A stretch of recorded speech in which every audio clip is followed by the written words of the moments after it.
बिस्मिल्लाहिर्रहमानिर्रहीम। अस्सलाम वालेकुम डियर स्टूडेंट्स, आज के लेक्चर में हम चैप्टर 1 कॉम्प्लेक्स नंबर के एक्सरसाइज 1.2 का क्वेश्चन नंबर 7 को सॉल्व करेंगे हम।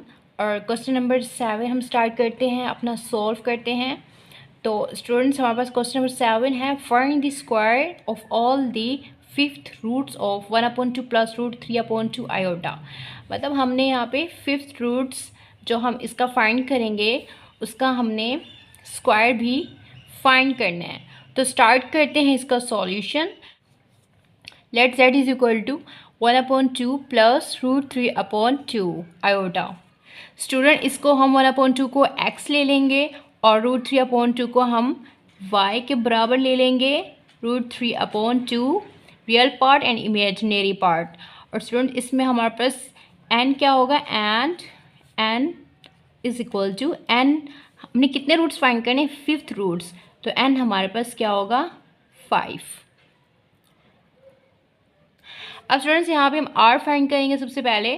तो r is equal to, r का फार्मूला क्या है, mod of z is equal to, r का फार्मूला है x square plus y square with root.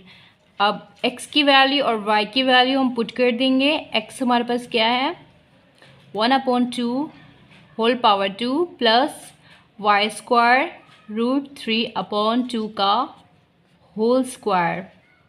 अब इसको सॉल्व करेंगे, सिंप्लीफाई करेंगे, तो हमारे पास आ जाएगा 1/4 प्लस 3/4। अब यहाँ पे एलसीएम ले लेंगे। एलसीएम लेने के बाद हमारे पास जो फाइनल आंसर आएगा वो आ जाएगा 1। आर हमारे पास 1 आ गया है। अब हमने फाइंड करना है थीटा, और थीटा का फॉर्मूला क्या है, tan inverse absolute value of y upon x। तो स्टूडेंट, इसमें जो y है हमारे पास रूट 3/2 है और x हमारे पास है 1/2। वैल्यूज पुट कर देंगे। Theta is equal to tan inverse y है हमारे पास रूट 3/2 और इसी तरह x है हमारे पास 1/2, और ये 2 नीचे का 2, डिनोमिनेटर का 2 और डिनोमिनेटर का 2 x का वो कैंसिल हो जाएगा। फिर हमारे पास बचेगा बाकी की values root 3 tan inverse into root 3। बाकी हमारे पास ये बचा। उसके बाद अब students, tan inverse into root 3 बराबर होता है 60 के। कैलकुलेट करेंगे तो आपके पास 60 डिग्री आएगा। इसका आंसर 60 डिग्री बराबर होता है π/3 के। गिवन कॉम्प्लेक्स नंबर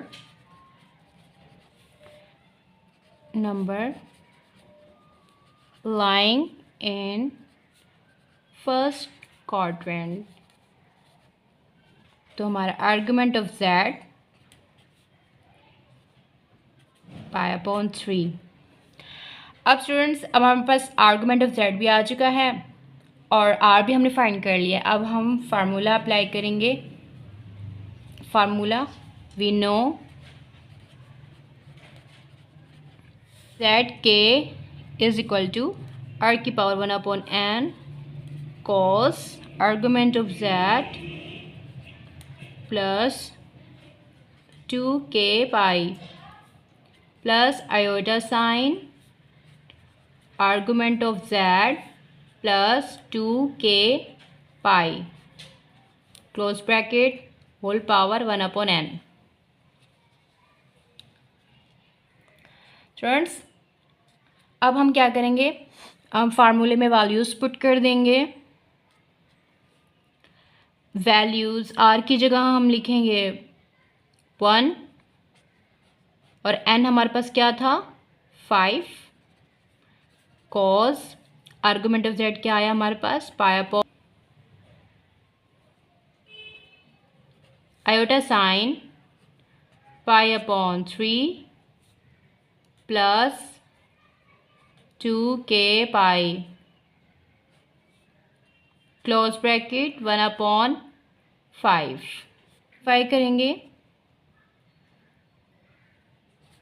कॉस यहाँ पे एलसीएम ले लेंगे तो क्या आएगा हमारे पास, पाई प्लस 3 टू द 6 के pi upon 3 plus iota sign, यहाँ भी पाई प्लस 6 के पाई अपॉन 3। ओके, यहाँ पे close bracket whole power 1/5 one का नाम दे देंगे और यहाँ अप्लाई करेंगे, applying De Moivre's theorem on equation 1। Equation 1 पे हम De Moivre's थ्योरम अप्लाई कर देंगे। तो जेड के इज इक्वल टू कॉस, इसको जब मल्टीप्लाई करेंगे एंगल के साथ तो हमारे पास क्या आ जाएगा, पाई प्लस 6 के पाई पॉन 3 5 ज़ा 15 plus iota sine pi plus 6 के पाई पॉन 15। ओके, तो यहाँ पे हम के की वैल्यूज़ लेंगे 0 1 2 3 4 तक हमने रूट्स फाइंड करने हैं। Taking squaring on above equation, taking squaring on above equation आ जाएगा स्टूडेंट, z की पावर 2 इज इक्वल टू, यहाँ पे हम स्क्वायरिंग करेंगे, cos पाई प्लस 6 के pi upon 15 plus iota sine pi plus 6 के पाई अपॉन 15 की होल पावर 2।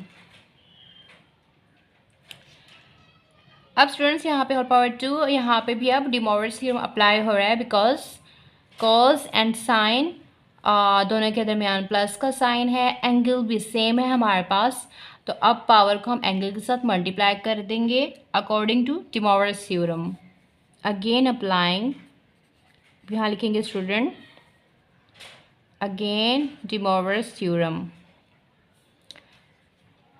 तो यहाँ आ जाएगा हमारे पास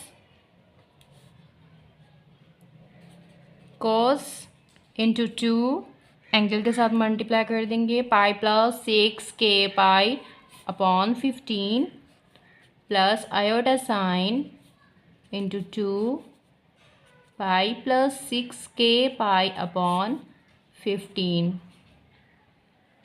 तो स्टूडेंट यहाँ पे again De Moivre's theorem apply किया हमने। स्टूडेंट्स ये हमारा आंसर है, आंसर